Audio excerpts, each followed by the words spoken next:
Well, it finally happened. Kamala Harris did a sit-down interview for all of, get this, she talked for 16 minutes. 16. It was huge. We'll get into all the details of this massive moment in American political history and what it means for a vibe shift in the election. But let me remind you, we're giving you like real-time updates on all this sort of stuff. Last night, put out a video reacting in real time to what was going on with the interview. You'll get those kinds of updates every step of the way through the end of the election and beyond. When you become a Daily Wire Plus member, you can get 40% off new annual Daily Wire Plus memberships during our Labor Day sale. Head on over to dailywire.com/subscribe. Use code LABOR40 at checkout. Unlock on-demand access to our uncensored daily shows, groundbreaking documentaries, live news, in-depth election coverage. Join us as we fight the left and build the future. Frankly, your membership allows us to bring you all these sorts of updates and all the rest of it. Again, go to dailywire.com/subscribe. Use code LABOR40 at checkout for 40% off that new annual Daily Wire Plus membership for Labor Day. Okay, so let me begin with the state of the race. I always begin with the state of the race because you can't really gauge a success or failure at any political moment in time unless you know the backdrop. So the backdrop is this. This race remains a dead heat. According to a brand new Wall Street Journal poll, Kamala Harris is now at 48%. Donald Trump is at 47%. Just head-to-head, no third-party candidates, she's up 47 to 45. However, the margin of error is plus or minus 2.5 percentage points. And remember, when they say that the margin of error is 2.5 percentage points, they mean that if Kamala Harris is at 47%, she could be at 49.5, and she could also be at 44.5. So in other words, you have no idea who's leading this race. This thing is a dead heat. It also happens to be the case that we're in a dead heat in all of the major swing states at this point, and that now has expanded to include places like North Carolina and Georgia. So we have a dead heat. We have not yet had a debate between Kamala Harris and Donald Trump. And there's been a hue and cry from people like me for 40 days that Kamala Harris has answered 0 difficult questions. So last night, at long last, she finally sat down. And are we gonna move? See, here's the thing about that interview. Dana Bash, who's the interviewer for CNN, did a horrifyingly bad job. She would ask a somewhat difficult question to Kamala Harris, and then Kamala Harris would wriggle her way out of the question, and then Dana Bash would be one question away from just poking her, and Kamala Harris could have been flying off the cliff because the things she was saying made no sense. One little prod, and Kamala Harris is a bug on the windshield somewhere. Dana Bash knew that, so she wasn't going to do that. So instead, she started feeding her answers. She started avoiding the follow-ups that would have hurt her. So Dana Bash did not do her job last night. That is not a giant shock. Also worth noting, this interview was a grand total of 26 minutes, 27 minutes. Kamala Harris talked for 16 of them. One 16-minute interview is not going to do it. It is not going to do it for Kamala Harris. Not only that, the aesthetics of the interview were awful. You just put up a screen cap of the interview, any of these clips, just any screen cap from all three of them, please. There we go. So here you can see what this interview looked like. It looks like trash. Apparently, they did this in a cafe. They wanted to do it with people sitting around, but the problem was they had safety protocols, so they couldn't do that. So instead, they emptied out the cafe. So as my friend Matt Walsh says, they looked like they were doing this from the inside of a small town airport waiting because there was a flight delay. Not only that, this thing was staged poorly. Tim Walz is taller than Kamala Harris. She's not a very tall woman. She looks like he has brought her to the principal's office. That's what he looks like. I tweeted out that it looks like she brought her dad to the McDonald's interview. That's what this image looks like. It is a bad look. It is poorly lit. It is dark. It is weirdly drained of all color. So it looks almost grayscale, this interview, because of the lighting. Tim Walz is in the foreground. Kamala Harris is in the background, which makes her look even smaller than she normally is. And you've got Dana Bash in profile. So it's a very, very weird aesthetic. It's not flattering to Kamala. Kamala Harris requires the flattering camera shot. She does, just aesthetically speaking. She requires the upshot. Right? She needs to look taller than she is. She requires bright colors around her because that makes her look vibrant and filled with joy. You put her in a black and white movie at an abandoned coffee shop in Georgia, and what she looks like is a middle manager at a bank that is never going to make upper management because she's not qualified, and who brought her dad to an interview. That's what it looked like. So it's bad look. Right off the bat, bad look. She then happened to not be good. Kamala Harris is not qualified to be president. She doesn't look qualified to be president, but there's only one cell phone company that is qualified to be your cell phone company. They give you free premium access to the media you actually care about. That would be Pure Talk.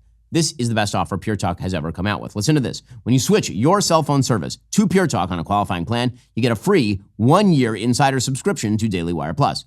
That's right. Take advantage of unlimited talk, unlimited text, 15 gigs of data, and mobile hotspot on America's most dependable 5G network for just $35 a month. And you'll get a 1-year free subscription to Daily Wire Plus. The Daily Wire Plus Insider Plan gets you access to our entire library of movies, series, documentaries, including Lady Ballers, What is a Woman, Mr. Bertram, Foundations of the West, and more. Plus, you get all our daily shows uncensored and ad-free. The only way you can get this special offer, you have to head on over to puretalk.com/Shapiro. I'm telling you to stop overpaying for your cell phone plan for a long time. If you haven't yet made the switch over to Pure Talk, now would be the moment. Go to puretalk.com/Shapiro today. Switch to a qualifying plan. Get 1 year free of Daily Wire Plus Insider Plus. You get the great cell phone coverage from Pure Talk. Head on over to puretalk.com/Shapiro today to get started. The big takeaways from this interview are a few. 1, Kamala Harris is now attempting to obscure every policy position she ever took. She's now attempting to pretend that she didn't believe any of the things she said back in 2019. She's running to the middle by lying to you. So that is the most important thing. And she should be called on those lies. Dana Bash did it like a little bit last night, but not nearly enough. It's up to Donald Trump and his campaign to do that, particularly in the September 10th debate. All those lines of attack are wide open. Kamala Harris has shifted virtually every position she ever held, and she has explained 0 of those shifts. So that's point number 1. Point number 2, you get her off the teleprompter, even in a friendly interview like this, she's a disaster area. Truly bad. Wandering all over the landscape in search of an idea. Filling the time with bromidic platitudes like, when we think about the significance of. She does the same trick that you did when you were in 5th grade and the teacher asked you a prompt on an essay question and you repeated the essay question as the beginning of your essay. So your teacher would ask you about Tom Sawyer. Why did Tom Sawyer get his friends to paint the fence? The importance of Tom Sawyer getting his friends to paint the fence. That's what she does whenever she needs to stall for time. That is her shtick. And she does it all the time. And it comes off truly poorly. She was incapable of answering very simple, basic softball questions in a convincing way. She looked incredibly nervous. Throughout the interview, her affect was very, very nervous. She did not look comfortable. She does not look comfortable with Tim Walz. They do not look like they have an amazing dual dynamic unless they're actually on the move and bopping about town. The minute they sit down and have to talk about policy, she looks like a person who should never be elevated, again, above middle management. She does not have natural leadership quality. She's not sitting there confidently telling you her positions. She looks as though she's filing through very slowly, because she's not all that bright, the note cards in her head, looking for what she needs to say about a thing. Because even she doesn't know what she believes about the thing. And Tim Walz doesn't know what she believes about the thing. So just the kind of general affect, off-putting, awkward, sort of strange, didn't feel particularly like a joyous inauguration. Queen K here, she was gone. There was no Kamala Harris, empress of politics here. This was Kamala Harris, mid-level small-town mayor. That's what this felt like. And that's putting aside all the lies and all the prevarications and Dana Bash not following up and Tim Walz doing his best used car salesman routine. It was a bad performance. Now, is it going to be an overwhelming bad reaction to Kamala Harris's performance? No. Because we've set the bar in American politics so low that if she didn't physically crap her pants like Joe Biden had been doing, then this meant that she was some sort of apotheosis of articulateness. But in reality, it was not good. And you can feel the vibe shift. And this is the thing. If Kamala Harris's campaign is all about vibes, if it's all about the dancing, and if it's all about the cooking, and if it's all about her getting Doritos, if it's all about that, then Kamala Harris is in good shape. If, for just one single solitary second, the joy is drained, and what you actually feel like is that you're at the DMV with a person who's not particularly good at her job, she has a serious problem on her hands, and that's what it felt like last night. You couldn't watch that and feel joy. You couldn't. The entire campaign has been built around joy. There is nothing joyous about this interview. She looks like she doesn't want to be there. Tim Walz looks like he doesn't want to be there. Dana Bash looks like she wants to be there, but has no idea what to ask. Because Dana Bash knows she's got to catch 22. If she pushes Harris too hard and Harris loses, Dana Bash will then be blamed for Harris losing. If she doesn't push her enough, then people like me will say truthfully, Dana did not do her job last night, which she did not. So now let's get to the actual interview. Remember, Dana Bash was selected for this interview specifically because she's very friendly to the Harris-Walz campaign. There's a reason they didn't do this interview with a far bigger audience with like Lester Holt. Right? The networks get way bigger numbers than CNN. CNN has awful numbers, generally speaking. But they chose Dana Bash because they knew they were going to get some softball questions. So this thing leads off, and Dana Bash starts by praising the campaign bus outside and the affect. Kamala Harris has been told by her handlers, by the way, not to laugh ever. Like, don't laugh. Make sure no one wants to hear the cackle. Try to keep it hemmed in. And so she does read stage directions. Right? I will say this for Kamala Harris. She's not a good actress, but she is workmanlike in fulfilling the stage directions. So if the order is don't laugh, then she doesn't. Instead, she kind of awkwardly grins and pretends joy. But there's no joy here. There was no joy in Mudville. Here was the beginning of the interview. Madam Vice President, Governor Walz, thank you so much for sitting down with me and bringing the bus. The bus tour is well underway here in Georgia. Oh, we're so happy. And Tim Walz, there's the happy corgi. I see the media got very angry at my corgi metaphor yesterday. Yes, folks, it's a metaphor and a joke. I'm sorry that you don't like metaphors and jokes about the Minnesota corgi, who, by the way, proved that he is an idiot last night, as we will demonstrate. Well, while the media get mad because I made a corgi joke about Tim Walz, it turns out serious things are in fact happening in the world. The IDF is on high alert in preparation for an Iranian attack right now. Hospitals have already prepared themselves to deal with mass casualties. Major airlines have halted all flights in Ben Gurion Airport in Tel Aviv. Israelis have been told to prepare for at least 3 days without power and electricity. In the event of such an attack, Israelis across the country could be forced to spend days or weeks in bomb shelters. While those shelters keep Israelis safe, they do need to be equipped with basic essentials for survival, like food and water. The Fellowship has launched a project to immediately equip bomb shelters with emergency food boxes for Israelis who have to remain there in case of an Iranian attack. 10,000 of these food boxes have been delivered. We're preparing to deliver thousands more. In northern Israel, they've delivered firefighting equipment, protective equipment for hospitals, 2 bulletproof vehicles, and much more to enhance security and protect both ordinary citizens and first responders. We are looking for 300 more listeners to join me by donating $100 to meet these urgent security needs. Thanks to a generous IFCJ supporter, your gift will be matched, doubling your impact in the Holy Land. We're really grateful for my loyal listeners. We are really close to hitting the goal. We need all the support we can get. We have a few days left until the match campaign ends September 8th. To give to IFCJ, visit benforthefellowship.org. That's benforthefellowship.org. God bless and thank you. Okay, so Dana Bash, her first question was, what are you going to do day one? Now, this is legitimately the easiest question in American politics. If you have spent any amount of time in American politics, and you've ever thought about running for president or what you would do as president, the first thing you think is, what would I do day one? You could have asked Joe Biden this question anytime in 2020, and he would have listed off a bunch of things. Donald Trump can tell you today, what would he do on the very first day? This is the most predictable, obvious, and easy question. And all Kamala Harris has to say about this question is, I would close the border. The problem for her is that she's the current vice president of the United States. So anything she says that is an executive policy shift is an inherent rebuke of the current president, who is her boss, even though he's dead. And that's the problem for her. If she says, I'm going to do all these world-beating changes day one, the follow-up from Dana could theoretically be, so why don't you do them now? As we'll see, she did actually ask that question a little bit later on in the interview. So Kamala Harris, the problem for her is that she actually hasn't thought about these things, like at all. Kamala Harris is simply an empty vessel doing whatever the party machine says she ought to do at any given time. That means in 2019, she's anti-fracking, and today she loves fracking. It means that in 2019, she was open borders, and today she's a border hawk. Kamala Harris is a fresh coat of paint on a turd. That's all she is. The machine is the turd. Kamala Harris is the fresh coat of paint. That's it. So she's asked by Dana Bash here, what are you going to do day one? And she proceeds to start chopping that word salad. Kamala Harris, she loves to cook. And when we say she likes to cook, what we mean is she gets out the words, she gets out the machete, and she goes to town. Here we go. You have less time to make your case to voters than any candidate in modern American history. The voters are really eager to hear what your plans are. If you are elected, what would you do on day one in the White House? Well, there are a number of things. I will tell you, first and foremost, one of my highest priorities is to do what we can to support and strengthen the middle class. When I look at wow, the aspirations, the goals, the ambitions of the American people. There's the word salad. Aspirations, goals, ambitions. Wow. People are ready for a new way forward. A new way forward. Oh, platitudes.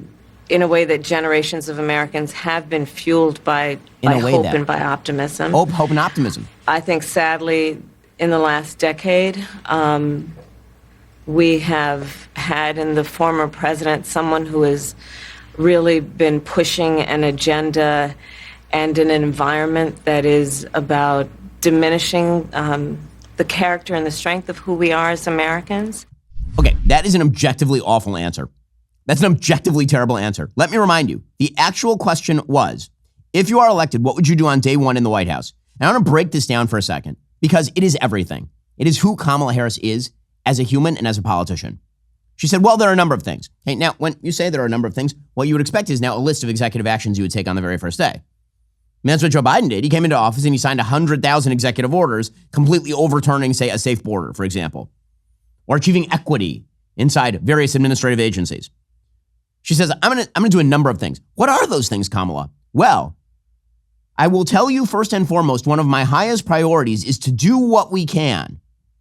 Okay, that entire phrase means nothing. You can just take it and trash it. It means literally nothing. It is just her vamping for time. That is all. It's just crap. So she could have just said, well, there are a number of things. Support and strengthen the middle class. But support and strengthen the middle class isn't something you can do on day one. Is there an executive order that says support and strengthen the middle class? If so, I think we should all sign it. I mean, that would be quite magical. That's not an actual thing you can do on day one because that's nothing. It's nothing. She follows up that nothing burger with this nothing burger. When I look at the aspirations, the goals, the ambitions of the American people, again, totally meaningless phrase, totally. When I look at the goals, aspirations, achievements, wants, needs, desires of the American, just gets out that Roget's thesaurus and starts going right through it. I think people are ready for a new way forward. Oh my gosh, as opposed to a new way backward, of course. A new way forward in a way that generations of Americans have been fueled by hope and by optimism. Okay, we are now a full paragraph deep and she has said 0 things. She is the candidate of nothing. She is the candidate of emptiness. Boo, boo, the queen of slime. It's just awful. It's just awful stuff. It's just crap. And then she says, I think sadly, at least in the last decade, we've had in the former president someone who's really been pushing an agenda and an environment. Okay, now I'm just going to point out, the last decade, that's a period of time. And as we will know from Kamala Harris, she thinks a lot about the significance of the passage of time. She has all these verbal crutches. Significance is a big one. Time is another big one. Okay, but she says that the last decade has been the real problem. Now, again, I may not be a mathematician, folks, but it is the year 2024. The last decade, thus, began, if you're going to go back 10 years, in 2014. The president in 2014 was a man named Barack Obama. Barack Obama was president in 2014, 2015, and 2016. That's 3 years. Then Donald Trump was president for 4 years. And then Joe Biden has been president for 3.5 years. So, of the last decade, a majority of it, Democrats ran the place. So she's like, the last decade was really bad. I'm sorry, you're the sitting vice president of the United States. That's your fault. It's your fault. Now, later, Dana Bash will ask her about that, and she will completely explode. Like the gears will stop clicking, and they'll start slipping, and it'll be a real problem for her. But that is her initial answer. Again, the question was, what will you do day one? And she proceeds to vomit nothing. Just dry heave up a bunch of gobbledygook. And then Dana Bash has to follow up, and she's like, so I'm just going to reiterate. What do you want to do like day one? And she's like, would you like some more dry heaving? Let's do it. So what would you do day one? Day one, it's going to be about, one, implementing my plan for what I call an opportunity economy. Oh, what you call an opportunity economy. economy. I've already laid out a number of proposals in that regard, which include what we're going to do to bring down the cost of everyday goods, what we're going to do to invest in America's small businesses, what we're going to do That's another to paragraph invest of nothing. in families, for example, extending the child tax credit to $6,000 for families for the first year of their child's life to help them buy a car seat, to help them buy baby clothes, a crib.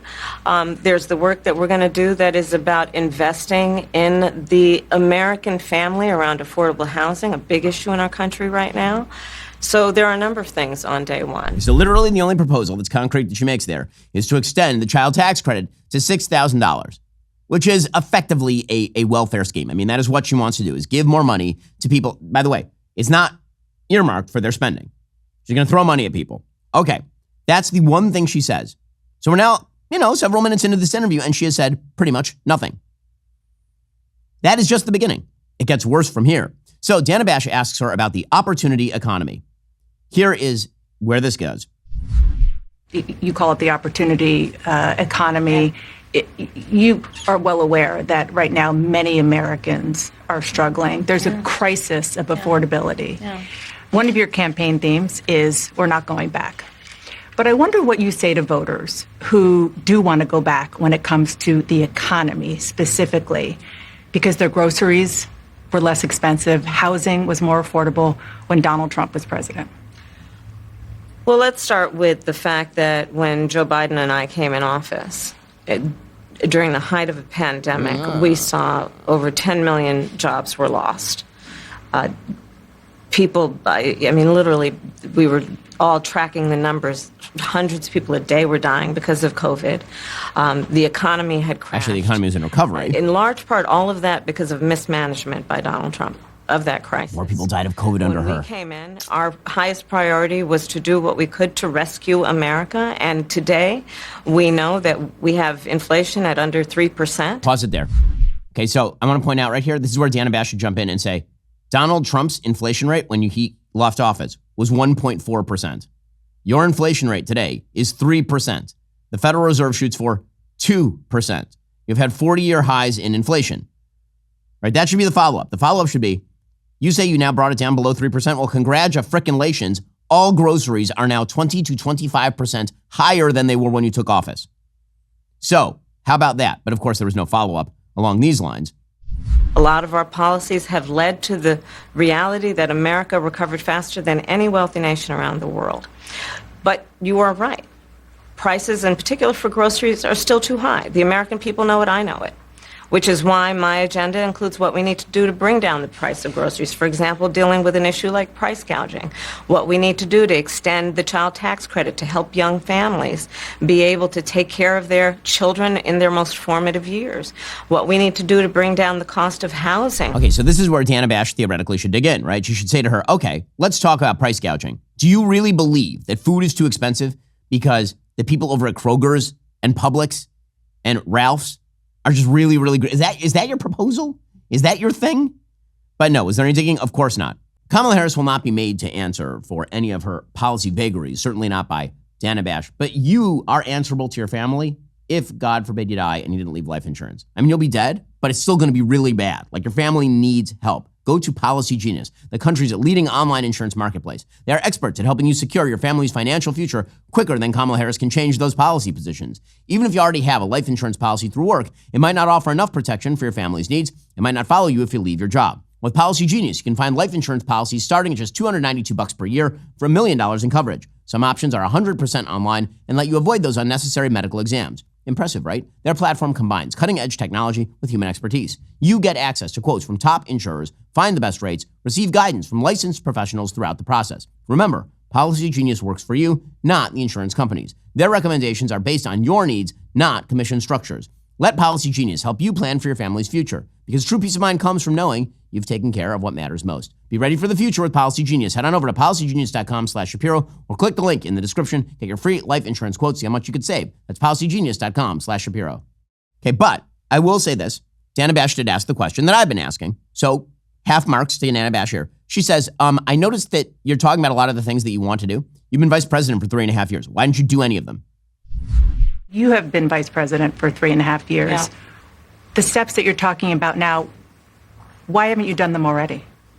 Well, first of all, we had to recover as an economy, and we have done that. I'm very proud of the work that we have done that has brought inflation down to less than 3%. The work that we have done to cap the cost of insulin at $35 a month for seniors. Donald Trump said he was going to do a number of things, including allowing Medicare to negotiate drug prices. Never happened. We did it. So Bash follows up and she says, so are you saying Bidenomics is a success? And again, these are all things that Kamala Harris should have answers to, and she doesn't. Because if she says Bidenomics is a success, that is a campaign commercial. And if she says Bidenomics is not a success, that's a campaign commercial. So instead, she filibusters. You maintain Bidenomics is a success? I maintain that when we do the work of bringing down prescription medication for the American people, including capping the cost of the annual cost of prescription medication for seniors at $2,000, when we do what we did. Okay, and then she just word salads this thing. Okay, so again, do you get the feeling from her this is a woman who is confident in her ability to handle crisis? This is a person who is solid in her belief system. Is that what you get? I don't get that. I don't feel any of this. By the way, Tim Walz has spoken almost no words at this point, which means she brought him along, again, as her emotional support animal. He's just sitting there the whole time, doing nothing, looking big and white and Midwestern. That's literally his job. He's just sitting there doing that the whole time. It's super strange. It's real weird. Now, the real reason that she brought Tim Walz there, not just because he's an emotional support animal and because she was hoping that he would eat up some time if things started to get a little bit dicey, but also because she is hoping that having appeared now with Tim Walz, she can avoid all further interviews until after the debate. That's going to be the outcome of this. She will not do another major, quote unquote, adversarial interview for another 2 weeks. She's going to wait until the ballots start going out. And she's going to count on the American people being stupid enough to be willing to gamble on her, despite the fact that she's a liar about everything and has shifted all of her positions. That was the whole goal. Just get this thing off the table without a major boo-boo. There were some somewhat major boo-boos, as we'll get to in a moment, but the biggest boo-boo of all is that the veneer is off. The finish is off. This shiny, brand new object has been dented, not by Dana Bash, but by Kamala Harris herself, who's not good at this. So perhaps the most damaging segment of this interview is where Dana Bash asked, when you were in Congress, you supported the Green New Deal and you wanted to ban fracking. So what changed for you? When you were in Congress, you supported the Green New Deal. And in 2019, you said, quote, "There is no question I'm in favor of banning fracking." Fracking, as you know, is a pretty big issue, particularly in your must-win state of Pennsylvania. Sure. Do you still want to ban fracking? No, and I made that clear on the debate stage in 2020, that I would not ban fracking. As vice president, I did not ban fracking. As president, I will not ban fracking. In 2019, I believe, in a town hall, you said you were asked, would you commit to implementing a federal ban on fracking on your first day in office? And you said, there's no question I'm in favor of banning fracking. So yes. So it changed in that campaign? In 2020, I made very clear where I stand. We are in 2024, and I've not changed that position, nor will I going forward. I kept my word, and I will keep my word. Let's be clear. My values have not changed. I believe it is very important that we take seriously what we must do to guard against what is a clear crisis in terms of the climate. And to do that, we can do what we have accomplished thus far. Okay, that's enough of this nonsense. So there's a lot to unpack here. She's asked about the fact that she used to want to ban fracking in 2019. So first she lies and says that she reversed her position in 2020. She didn't. She repeated Joe Biden's position in 2020. She was the vice presidential nominee at that time. At no point in her presidential campaign, before she stepped out, did she ever reverse her position on fracking. So she's lying. In 2020, she was then Joe Biden's VP. And she said Joe Biden does not support a ban on fracking, which is true because Joe Biden is less of an idiot than Kamala Harris, even in his state of dementia. Kamala Harris is just a big bag of bumper stickers. But here's the thing. In a world rife with cancel culture, wearing your beliefs on your sleeve isn't just a metaphor. It's a radical act of free speech. If you dare to express an opinion the woke mob does not particularly like, they will come after you. This happens all the time. That's why I'm excited to tell you about the Daily Wire's partnership with Sticker Mule. Sticker Mule isn't just any old merch company. They're the internet's favorite place for custom stickers, magnets, and more. Plus, they're based. Sticker Mule's co-founder and CEO recently vocalized his support for President Trump, and now they're bringing you exclusive Daily Wire merch. By shopping at stickermule.com/dailywire, you're not just getting awesome merch, you're supporting free speech and standing up against leftist groupthink. You're saying, I won't be silenced by the woke mob. Let's be honest. Nothing triggers a socialist faster than a well-placed facts don't care about your feelings sticker. Yes. A portion of every sale goes directly to support the Daily Wire, which means you're helping us continue to bring you hard-hitting truth the legacy media won't touch. So head on over to stickermule.com/dailywire today. Make your voice heard. That's stickermule.com/dailywire, stickermule.com/dailywire. So she lies about her own position. Then she says, and I've not changed my position since. And then she says, my values haven't changed. This is all an internal contradiction. Logically, you can't say my values never changed, but my policies changed. But now you should believe me because they never changed. It's utterly unworkable, totally unworkable. So then Dana Bash starts actually trying to feed her the answers. She says, Was there some sort of, policy thing that made you change? Like, what made you change? Maybe you changed because, you saw new data. Or maybe you changed because you evolved. Like, Dana Bash is so upset with how this is going that she starts feeding her multiple choice answers. Was there some policy or scientific data that you saw that you said, oh, okay, I get it now? What I have seen is that we can grow and we can increase a thriving clean energy economy without banning fracking. Okay. Well, I'm glad that she repeated the answer you just gave her back to you. That's exciting. Have you seen some new data? Yes, in fact, I have. Look at how she has to think about every single word coming out of her mouth. There's nothing naturalistic about Kamala Harris's politics. Nothing.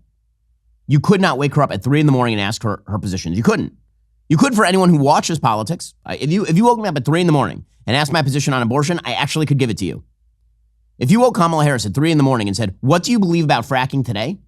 She would immediately have to fire off an angry letter to her inferiors, trying to have them explain what is the best position she should take at this very moment. Pathetic stuff. Again, she is not primetime ready. She's not. She is an actor who can act in front of a camera when given lines, when given a teleprompter, and when given stage directions. And when she is not given that, she is toast. She has a major problem. And then Dana Bash gets to her border czar job. Now, Dana Bash never asked her about being border czar because there's been an order put down, presumably at CNN. You must never say border czar because that might mean she's in charge of the border policy. And Harris then defends her work on the border and blames Donald Trump for the border. This dog ain't gonna hunt, folks. This is weak tea. As vice president, you were tasked with addressing the root causes of migration in southern countries and Northern part of Central America. The northern part of Central America that affects the southern border of the U.S. Mm-hmm. During the Biden-Harris administration, there were record numbers of illegal border crossings. Why did the Biden-Harris administration wait 3.5 years to implement sweeping asylum restrictions? Well, first of all, the root causes work that I did as vice president, that I was asked to do by the president, has actually resulted in a number of benefits, including historic investments by American businesses in that region. The number of immigrants coming from that region has actually reduced. Since the all-time highs? I will say this, that Joe Biden and I and our administration worked with members of the United States Congress on an immigration. Okay, and then she blames Trump. Okay, again, there's no answer to this. So Bash asks again, in 2019, you raised your hand when you were asked whether the border should be decriminalized. And then Kamala's like, but I was a tough on crime prosecutor. No, you weren't. You were a San Francisco liberal prosecutor. You were like a George Soros prosecutor in California. One other question about something that you said in 2019 when you first ran. There was a debate. You raised your hand when asked whether or not the border should be decriminalized. Do you still believe that? I believe there should be consequence. We have laws that have to be followed and enforced that address and deal with people who cross our border illegally, and there should be consequences. And let's be clear, in this race, I'm the only person who has prosecuted transnational criminal organizations. You have not prosecuted anyone for illegal immigration. No one. I'm the only person in this race who actually served a border state as Attorney General to enforce our laws. California was a giant vacuum for illegal immigration. Forward, I recognize the problem. I lived there when she was AG. Illegal immigrants were crossing into the state like nobody's business when she was AG. They still are. It's ridiculous. She's a ridiculous person. She's a totally ridiculous person. So Bash asks her again, the key question. You keep saying that you're changing all your policies. Why? And then again, the word salad is so thick. It's just a miasma of nothing. It's a miasma of foggy nothing. It's unbelievable that people take these folks seriously. She is just not bright enough to be president of the United States. I'm sorry that she's stupid. You picked her. And the way I can tell she's stupid is because she answers questions the same way a college freshman would in their first intro to philosophy class. It is total, nonsensical, gobbledygook, jargony trash. Here we go. How should voters look at some of the changes that you've made, that you've explained some of here in your policy? Is it because you have more experience now and you've learned more about the information? Is it because you were running for president in a Democratic primary? And should they feel comfortable and confident that what you're saying now is going to be your policy moving forward? Dana, I think the most important and most significant aspect of my policy perspective and decisions is my values have not changed. She keeps saying this over and over. You mentioned the Green New Deal. I have always believed, and I have worked on it, that the climate crisis is real, that it is an urgent matter to which we should apply metrics that include holding ourselves to deadlines around time. Okay, stop it right there. That's enough. I can't. Okay. First of all, again, her body language is that this is an adversarial interview.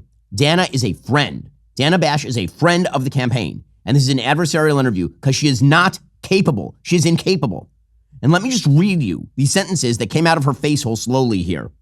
Dana, I think the most important and most significant aspect of my policy perspective and decisions, total vacuous crap, my values have not changed. All she had to say there was, my values have not changed. Then she says, you mentioned the Green New Deal. I have always believed, and I have worked on it, that the climate crisis is real, that it is an urgent matter to which we should apply metrics that include holding ourselves to deadlines around time. Wow, deep thoughts. Deadlines around time? My God. You mean as opposed to deadlines around space?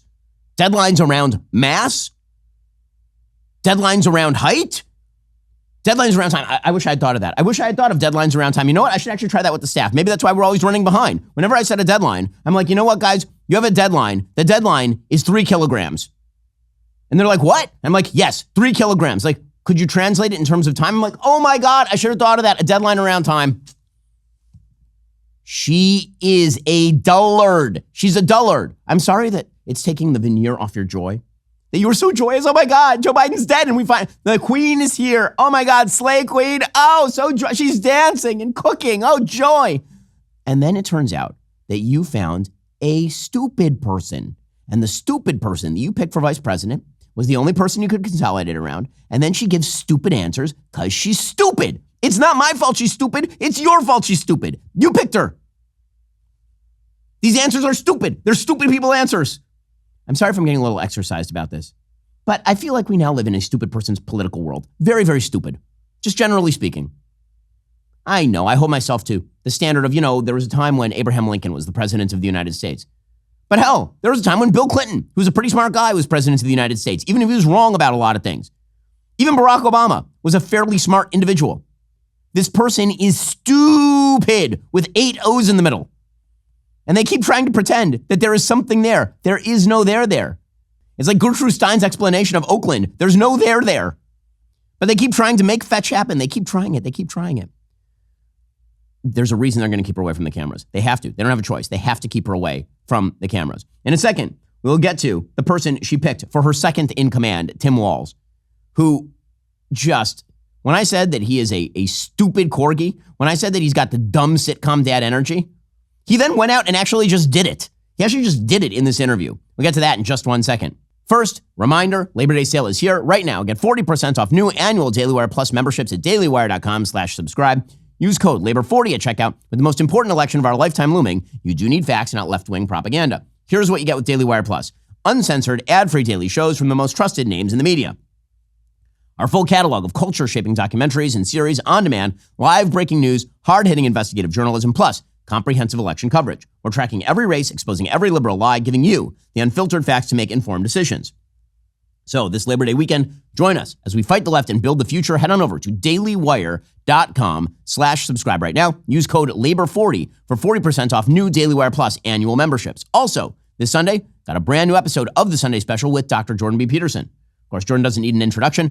In this latest episode, we discuss Jordan's latest Daily Wire Plus series, Foundations of the West. Jordan traveled to Jerusalem, Athens, and Rome to uncover the ancient roots of Western civilization. I was privileged to join in on the conversation. It was just awesome, and we talk all about that, plus a variety of other things, including the importance of biblical stories. Here's a bit of the trailer.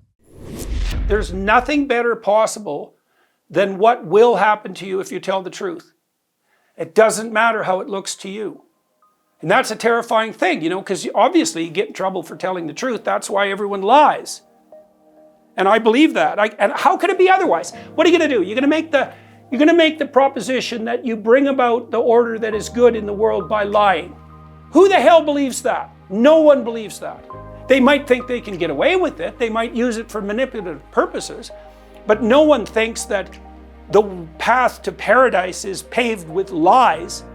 If you believed that, it would destroy you, if you truly believed it.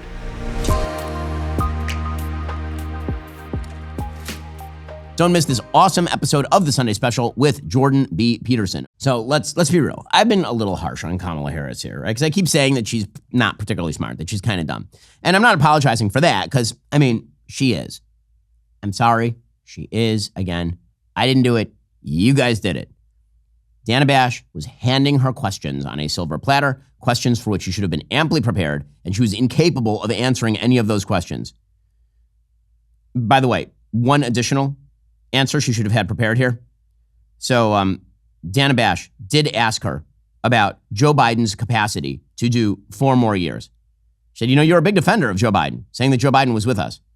And it turns out that Joe Biden wasn't with us. Do you have any regrets about that? This is where Dana Bash, with one follow-up question, could have finished Kamala Harris. But she didn't ask it because she doesn't want to do that. But here was Kamala Harris maintaining that Joe Biden is still, today, as he sleeps on a beach, sharp, with it, intelligent. The follow-up question would have been, so why isn't he running? Why did you go along with the coup? You can't have it both ways. Either he's incapable of being president and the candidate, or he's fully capable, in which case you shouldn't be here. I should be interviewing the old man. But Kamala Harris is stuck between a rock and a hard place because Democrats want it both ways. Here we go. You were a very staunch defender of President Biden's capacity to serve another 4 years. Right after the debate, you insisted that President Biden is extraordinarily strong. Given where we are now, do you have any regrets about what you told the American people? No, not at all. Not at all. I have served with President Biden for almost 4 years now, and I'll tell you, it's one of the greatest honors of my career, truly. He cares so deeply about the American people. He is so smart and loyal to the American people. She says with the knife still in her hand from his back. Hours upon hours with him, be it in the Oval Office or the Situation Room.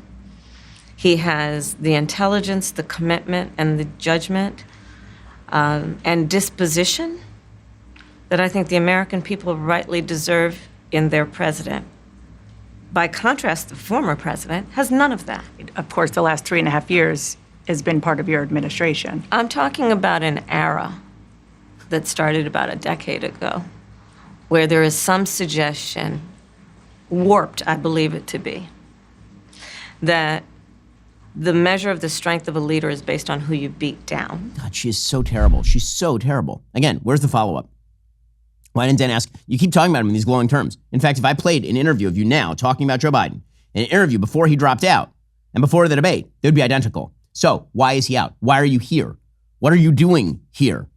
If he's incapable, why don't you use the 25th Amendment to get the man who's had a clear schedule for the last 2 weeks in the middle of an international crisis in the Middle East, in Ukraine, a lot of bad stuff happening. Where is he? Does Dana ask any of those questions? Of course not. Okay, now we get to the even dumber member of the pair, Tim Walz. So Tim Walz, I mentioned yesterday, and apparently the media didn't like it, that he is a stupid corgi, that he has high levels of enthusiasm and very low levels of intelligence. Tim Walz. He's doing the whole, I'm a Midwestern dad thing. He's doing that thing a lot, the Coach Walz thing. But here's the thing. He lies all the time. He lied about his DUI back in 1995. He lied about his military service. He lies about pretty much all in his resume it's possible to lie about. He does it all the time. And so then Tim Walz just said the thing. I mean, I've been saying he's kind of a dummy and a liar. And so he had to pick one. So he picked dummy. So again, the media were angry at me for calling him a stupid corgi yesterday. Well, then he just said he was a stupid corgi. So your problem, not mine. I want to ask you a question about how you've described your service in the National Guard. You said that you carried weapons in war, but you have never deployed actually in a war zone. A campaign official said that you misspoke. Did you? Well, first of all, I'm incredibly proud. I've done 24 years of wearing the uniform of this country. Equally proud of my service in a public school classroom, whether it's Congress or the governor. My record speaks for itself, but I think people are coming to get to know me. I speak like they do. I speak candidly. I wear my emotions on my sleeves, and I speak especially passionately about our children being shot in schools and around guns. So I think people know me. They know who I am. They know where my heart is. And again, my record has been out there for over 40 years to speak for itself. And the idea that you said that you were in war, did you misspeak as the campaign has said? Yeah, I said we were talking about, in this case, this was after a school shooting, the ideas of carrying these weapons of war. And my wife, the English teacher, told me my grammar is not always correct. Maybe don't speak the English good. That's the thing. As a coach, I've been hitting that a few times. My English, I know, my English just isn't good. Me no speak the English. No, sprechen Deutsch? Okay, you didn't say that you carried weapons in war because your English wasn't good, because you no speak the English the good. Now, Tim Walz, supposedly a teacher, doesn't know grammar. He big stupid man from Midwest. He no expected to not lie. He's stupid. So here's the thing. If you'd like your kid not to be stupid like Tim Walz, you should use PragerU. Is America headed in the right direction? A majority of Gen Z supports left-wing policies like open borders and socialism. If we don't reach them and change their minds, the country we know and love will be lost forever. PragerU is the leading nonprofit when it comes to influencing young people. We here at Daily Wire have been working with PragerU for years. We literally used to share office space with them, so they share our principles and yours. PragerU's educational, entertaining, pro-American videos meet young people where they are online and open their minds to the truth. But they do need your help. Go to PragerU.com, make a tax-deductible donation. Whatever you give right now will be tripled and have 3 times the impact. Donate $10, it triples to $30. Give $100, it triples to $300. PragerU is 100% free to everyone, no fees, no subscriptions. They don't rely on ads or clickbait headlines. Contrary to what the left says, PragerU is not funded by a handful of billionaires. It's funded by people like you and like me. In order to keep making great content, reaching millions and changing minds, PragerU needs your help. Please make a 100% tax-deductible donation at PragerU.com today. Your gift will be tripled. That's PragerU.com today to get started. So his excuse is, I'm an idiot who doesn't know grammar. You teach at a high school. That's your entire campaign. Your entire campaign is that you're a down-home high school teacher. But you don't know how prepositions work? How about that time that you were holding an actual sign that said that you were a veteran of the Afghan war, like in 2004? How about that? Was that also bad grammar? He's a liar. He's a liar. But again, when it comes to lying, you really have only 2 excuses. He could just say again, Dana's trying to feed him the answer. Dana's like, did you misspeak? Did you misspeak? He should have just said, yes, I misspoke. I wasn't in war. I was in the military for 24 years. I made a mistake. I misspoke. It came out wrong. Instead, we get the, no. I didn't misspeak. My grammar's just bad. I don't know how sentences work in English. Wow, what a high-powered couple this ticket is. Just amazing stuff. Honestly, the most amusing part of this interview was when Kamala Harris started to tell the story of how she found out that Joe Biden had dropped out of the race. I do love it when interview subjects will turn to an interviewer and do what Kamala does right here, which is she says to Dana, I'm going to give you a little, I don't want to give too much information. Dana's like, go on. There's no such thing as too much information. There's no TMI here. And you're like, wow, she's going to give too much information. Like, what's the TMI going to be? It's probably going to be pretty juicy, right? Yeah, here we go. When he called you and said he was pulling out of the race, what was that like? And did he offer to endorse you right away, or did you ask for it? It was a Sunday, so here, I'll give you a little too much information. Go for it. There's no such thing, Madam Vice President. My family was staying with us. And, wow. That is a lot of information. Including my baby nieces. Oh, whoa. And we had just had pancakes and, Auntie, can I have more bacon? Yes, I'll make you more bacon. Wow. And then oh my God. we were sitting down to do a puzzle. Wow, shocking information. And the phone rang, and it was Joe Biden. Wow, that was a lot of information. Too much to take in almost. He told me what he had decided to do. Back to the fake solemnity. I asked him, are you sure? And he said yes. And that's how I learned about it. And what about the endorsement? Did you ask for it? He was very clear that he was going to support me. So when he called to tell you, he said, I'm pulling out of the race and I'm going to support you. Well, my first thought was not about me. My first thought was about him. Oh, yeah, right. To be honest. To be fully honest, I'm just that humble. Says Kamala Harris, who stole his nomination. Going to show a number of things about. Oh, I don't want to hear the rest of this. Oh my God. Did you hear all that too much information? That's how down home and down to earth she is. She's just, you know what? I'm going to give you a little too much information. I was like a saint preparing bacon for my baby nieces when I got a call from old Joe Biden. And then she puts on the expression that you would get if you heard that your grandmother wanted to be euthanized. And then he told me that's how I found out. And did you think for any second about the inheritance? No. Me? No. If you fall for this, you're as stupid as she is. If you fall for this, again, you can vote against Donald Trump because you don't like Donald Trump or you don't like his policies. Fine. But please stop peeing on everybody's leg and telling us that she's a candidate of joy and intelligence and incisive brilliance. She is clearly not, which is why they're going to stock her back in the telepromptered closet all the way up until the debate. Because they cannot have her running around loose on the landscape. They can't. They cannot put her in front of cameras where she will answer questions without a teleprompter. They can't do it. This was as softball in interviews as it's possible to be. It was 16 minutes and a lifetime. And so, what's the actual outcome? Does it end her campaign? It doesn't end her campaign. Does it change the nature of her campaign? Yes, it does. Because again, if you watch that and you feel the joy, I'll tell you what Democrats are feeling when they watch that. What they feel is like, at best, they feel like, whew, okay, she escaped. That's what they feel at best. They feel like, oh my God, that's a relief. Okay, she didn't completely go up. She didn't completely implode like Joe Biden on the debate stage. Whew, that's it. Well, I feel a little better. Right? Well, that is a big difference from celebrate the joy. Let's all sing YMCA together. That's a big difference. And that is a problem for Team Kamala Harris. Because without the joy, she ain't nothing. Without the manufactured joy, she ain't nothing. Watch CNN try to talk themselves into Kamala after this interview.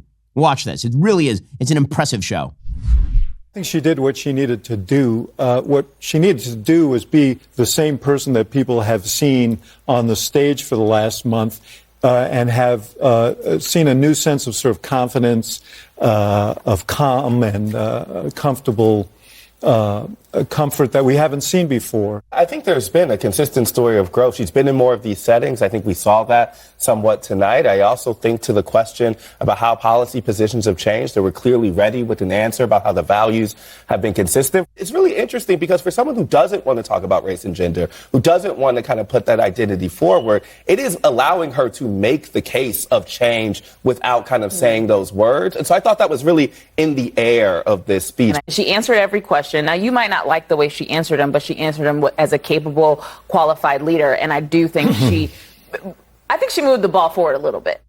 Hey, those are her allies. Those are her allies. Her allies, like, she might have done okay. She moved the ball forward like a little bit. I mean, it was like not the worst thing I ever saw. Okay, that's how you know it wasn't good. And that's how you know they're going to restock her back in the teleprompter closet. That's what they're going to do.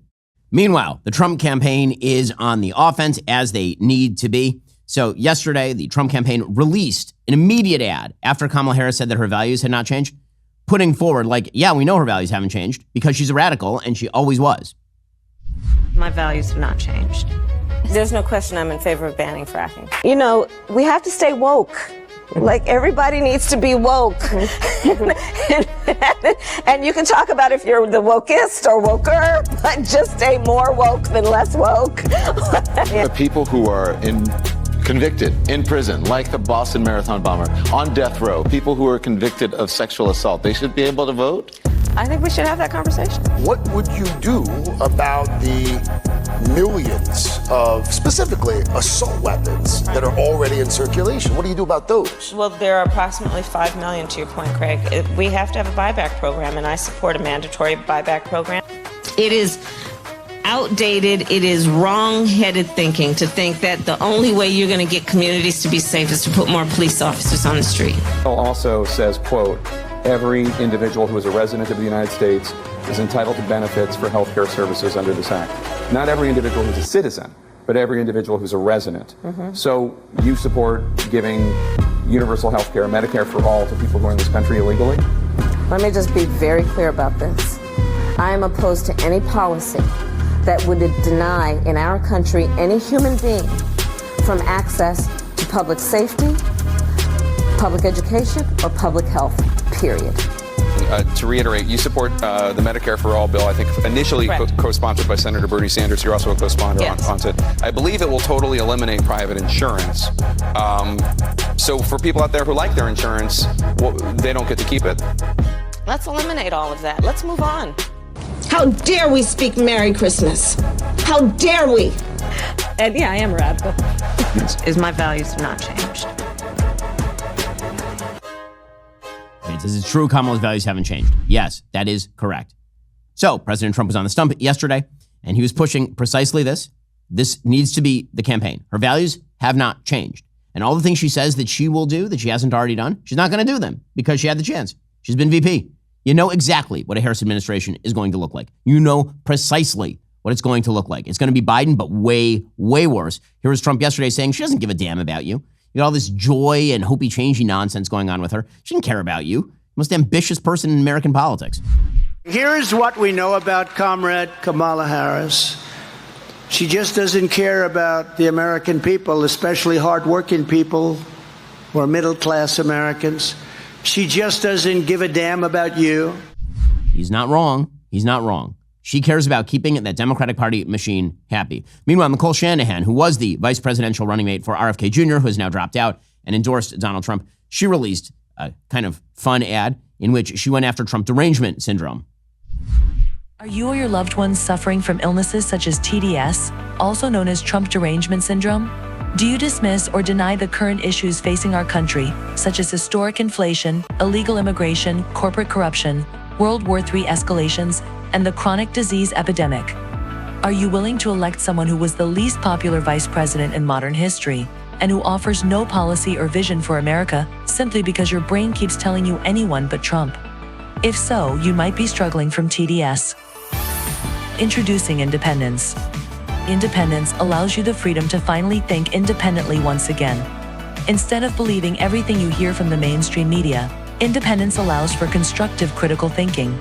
I used to hear people on the news say things like, Donald Trump and the movement he has encouraged are a threat to democracy. And I instantly believed it. With independence, I now realize the media is run by the Democrat elite, who are a corrupt oligarchy that censors free speech, silences political opponents, supports forever wars, and abandons democracy by anointing its candidates. Independence may not be for everyone. If you enjoy being lied to about your president's cognitive abilities, support Orwellian totalitarianism, or are excited about communist fiscal policy, independence may not be right for you. Common side effects of independence may include an awakening of rational thought, successfully identifying propaganda, freedom of choice, loss of hatred, anti-narcissistic behavior, and love of democracy. I used to blindly hate whoever my party was running against. I didn't care about facts or policy because I was hopelessly indoctrinated. With independence, I'm much more interested in policies that uphold democracy, and I truly care about the health of our country and its citizens. Ask your doctor if independence is right for you, and enjoy your freedoms once again. It's a good ad. It's a good ad. And meanwhile, unfortunately, Donald Trump is not escaping the maw of his own missteps. So Donald Trump is running against a very weak Kamala Harris. She's made clear she doesn't have any cognitive abilities to put together two sentences without relying on platitudes and bromides and wandering around in rhetorical circles. But Trump stepped in it pretty bad yesterday. So Donald Trump was talking about, he was asked about Amendment 4 in Florida. So we discussed Amendment 4 in Florida. Amendment 4 is a constitutional referendum that would effectively extend abortion to birth. So in the state of Florida, the state of Florida has a heartbeat law. The heartbeat law says no abortion except under certain mitigating circumstances past fetal heartbeat, which is about 6 weeks. Donald Trump's position on this, supposedly, he wants it always. So he has said before that he wants abortion exceptions for life of the mother, but that's about it. So then he's asked about voting for Amendment 4. Now again, Amendment 4 is an incredibly radical proposition. It's worded vaguely, but it's very radical. It gets rid of the mandate for parental consent for abortion in the state of Florida. It extends the quote-unquote right to abortion all the way up to birth in the state of Florida. It's as liberal a policy as New York would push. So Trump was asked about Amendment 4. Now, there are a bunch of answers he could give, because what he's trying to avoid is saying that he's going to push serious pro-life legislation at the federal level. I may disagree with that. That's his position for the campaign. You understand why. It's an unpopular federal position. All he has to say is, My position on Amendment 4 as a voter in the state of Florida is irrelevant to what I will do as president of the United States. That's all he has to say. In fact, he could go further. He could say Amendment 4 is an abomination. Amendment 4 is abortion until point of birth. I am not in favor of that, so I will vote against it. Were there another proposition on the ballot that loosened abortion restrictions in Florida somewhat, maybe I'd be in favor of it, but that's not what Amendment 4 does. But he doesn't say that. Instead, he kind of says this. In Florida, the state that you are a resident of, there's an abortion-related amendment on the ballot to overturn the 6-week ban in Florida. How are you going to vote on that? Well, I think the 6-week is too short. It has to be more time, and I've told them that I want more weeks. So you'll vote in favor of the amendment? I'm voting that I am going to be voting that we need more than 6 weeks. Okay, that wasn't the question. Now, my guess is Trump doesn't know what Amendment 4 actually says or what it does. Right, so I think that people are overreading his comments there, both on the pro-life side and on the pro-choice side. So I think on the pro-choice side, they're reading that as that guy, he just completely broke his pro-life support because he's going to support an amendment that enshrines abortion as a right till birth. And on the pro-life side, there are many people who are panicking and doing the same thing, saying, oh, look at that. He endorsed the radical Soros, it is a Soros-backed proposition on the ballot. That's not actually what he's saying. What he's saying is, I don't like the 6-week heartbeat bill. But, is he saying that he endorses like all the way till point of birth? No, he's not saying that either. I mean, literally the same day that he said that, he also said this at his rally about his abortion beliefs on a personal level. And I happen to believe in the exceptions Ronald Reagan did for life of the mother. The exceptions, probably 90% of the people do. Okay, but presumably in all the other cases, he's pro-life. So in other words, he's being inarticulate. Now, I have faith, I believe that Donald Trump will see the error of attempting to give Democrats what they want on Amendment 4. It would be a disaster for the state of Florida. It would be a disaster federally because a lot of other states would then enshrine the same sorts of anti-life laws. So I think that what he will end up saying is something like what I'm saying right now, which is I'm not in favor of any federal legislation. The good thing about getting rid of Roe is that it got kicked back to the states. How I vote as a voter in the state of Florida is frankly none of your business because it has nothing to do with how I'm going to govern on the federal level. I already told you what I'm going to do on the federal level. Right? That's what Trump could do. My guess is that's probably what he will end up doing, but it's causing a lot of heartburn at a time when all the focus should be on Kamala Harris's utter incompetence and inability to complete a fully content-filled paragraph when asked a simple question. Joining us on the line is the star of the new film Reagan, along with Dennis Quaid, John Voight. John plays former KGB agent Viktor Petrovich, whose life becomes inextricably linked with Ronald Reagan's. It's basically through his eyes that you see Reagan's story. John, thanks so much for joining the show. Really appreciate it. It's great to be with you, Ben. So, John, why don't you tell me how you first got involved in this project? I know this one has been years and years in the making. Yeah, well, they came to me a couple of years ago. This was supposed to come out a year and a half ago, I guess. But the COVID hit, and then there was the strike, and then there was some difficulty with getting the CGI right because it's tough on a certain kind of budget. You have to get everything in place before you go after the CGI. So it was pushed back to this date, and it's a very good thing. It was really because it's much more relevant at this time, quite amazingly relevant in a way because of certain events that happened. So why don't we talk about the relevance of the film? Obviously, there are people like me. I was 4 years old when Ronald Reagan left office. Obviously, I know a fair bit about Reagan because I've read about Reagan. But for many voters, they don't know the Ronald Reagan era. They don't know Ronald Reagan's story. So this may be their first introduction to Ronald Reagan as a man and as a president. Right. Why do you think that's so relevant to people today? Well, first of all, it's a story of a good president, a fellow who really did things quite well. But it shows the ups and downs, the real weight of the presidency and how you deal with these serious issues on a daily basis. How does one keep one's head and make the proper decisions and just you're going to go through a tremendous amount of very serious stuff as a president of the United States, and this fellow did it with great grace. And he never took his eye off the ball, and we see how he confronted these very, very serious issues. We also see the people around him, most especially his wife Nancy, who was almost a partner. They had a wonderful love relationship.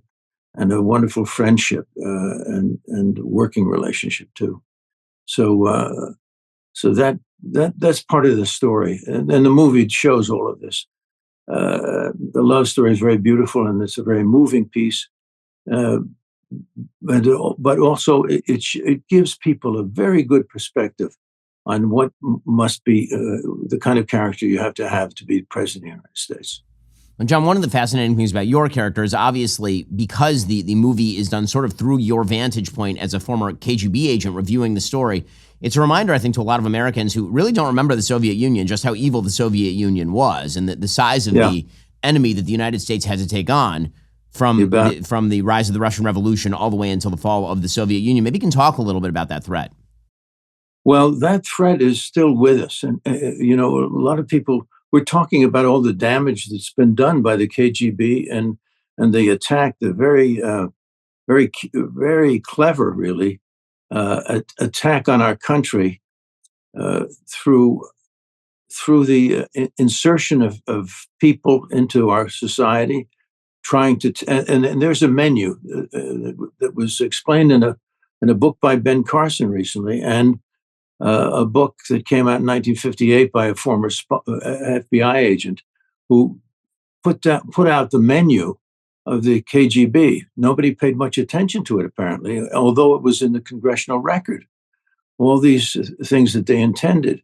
Let me give you just a small list. They intended to take over the universities. Their intention was to take God out of the schools, to create dissension between people based on race, based on gender, based on age, to take over both parties, both political parties, if possible, to take over the press, to take over Hollywood. And all of this was laid out. And if you read some of it, it's awfully clever. They know our situation. They know our society very, very well, and they know how to damage it. So that's what they set out to do as early, and it was explained, and we were on it, or somebody was on it, this FBI agent who wrote this book, The Naked Communist, in 1958. We knew about it, but we didn't we didn't find our way to doing too much about it.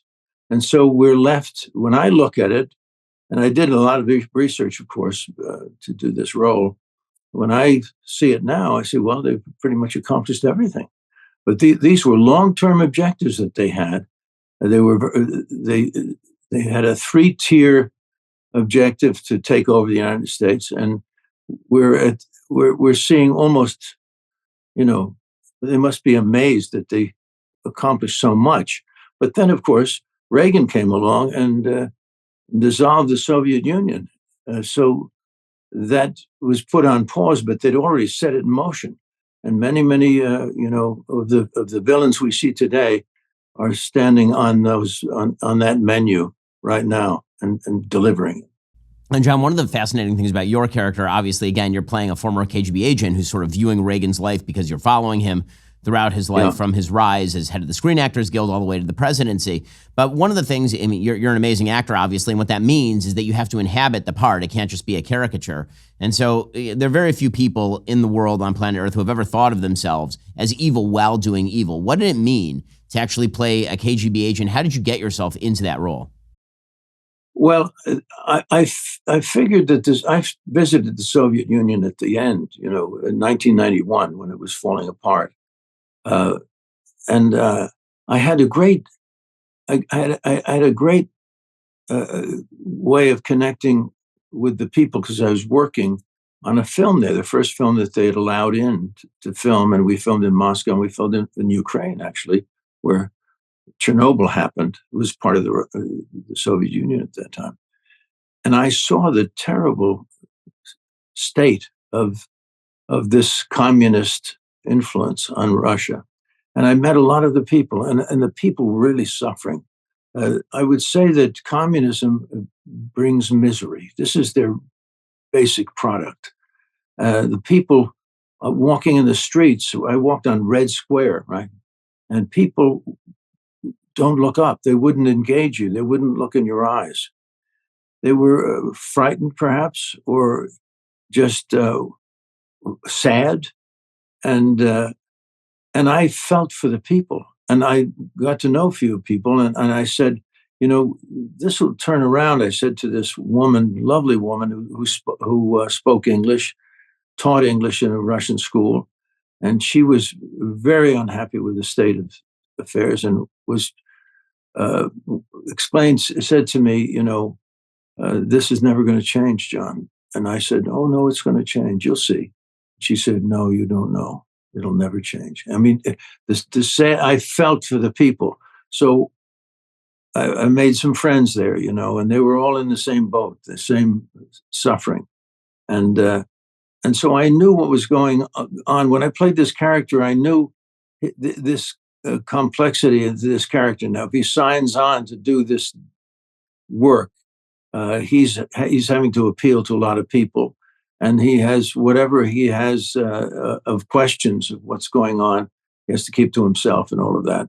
But this is a young man who is in the Soviet system, and when he starts, and then he becomes influenced by this person that he's focused on, that he's been given the responsibility of reporting on the rise of this fellow, because they see he's talented, they see he's against communism, he's very outspoken. And then he shows some leadership ability. So he becomes a future danger, perhaps, and that's why they assign people like this fellow to gauge his progress and report. So my thought was, I think I knew pretty much what was going on in the Soviet Union at that time, and I also went to school on a very interesting fellow by the name of Yuri Bezmenov, who was a spy for the Soviet Union and became disturbed by what he saw and left the Soviet Union, became a dissident, and wound up in the United States. And then because of some conscience, he felt he had to explain what was really going on and warn people. And you can look him up, Yuri Bezmenov, and see what his description of what really the Soviet Union was doing in the United States. And so we've had some warnings, but we haven't been able to deal with them as well as we should. And now we're in this situation. So anyways, a lot of the things we're seeing now are directly responsible to these plans to bring down our country. Well, John Voight. The movie is Reagan. It is out in theaters this weekend. Go get your ticket. John gives a great performance. Dennis Quaid gives, I think, maybe the best performance of his career in Reagan. It really is an astonishing attempt to channel Ronald Reagan, and it really succeeds. John, thanks so much for the time, and the movie's great. Congratulations. Thanks, Ben. Thank you very much. Great to talk to you. Bye. Alrighty, in just 1 second, we'll get to the big question about Kamala Harris. Did she lie about working at McDonald's? Seriously, this is now coming up. If you're not a member, become a member. Use code Shapiro at checkout for 2 months free on all annual plans. Click that link in the description and join us. Republicans are Nazis. You cannot separate yourselves from the bad white people. Growing up, I never thought much about race. It never really seemed to matter that much, at least not to me. Am I racist? I would really appreciate it if you left. I'm trying to learn. I'm on this journey. If I'm going to sort this out, I need to go deeper undercover. They gonna say I'm racist. Joining us now is Matt, certified DEI expert. Here's my certification. And what you're doing is you're stretching out of your whiteness. This is more for you in this field. Is America inherently racist? The word inherent is challenging there. I want to rename the George Washington Monument to the George Floyd Monument. America is racist to its bones. So inherently. Yeah, this country is a piece of white folks, white trash, white supremacy, white woman, white boy. Is there a black person around? What's There's a black person right here. Does he not exist? They gonna say I'm racist. Hi, Robin. Hi, what's your name? I'm Matt. Just had to ask who you are because you have to be careful. Never be too careful. They gonna say you racist. Buy your tickets now. In theaters September 13th. Rated PG-13.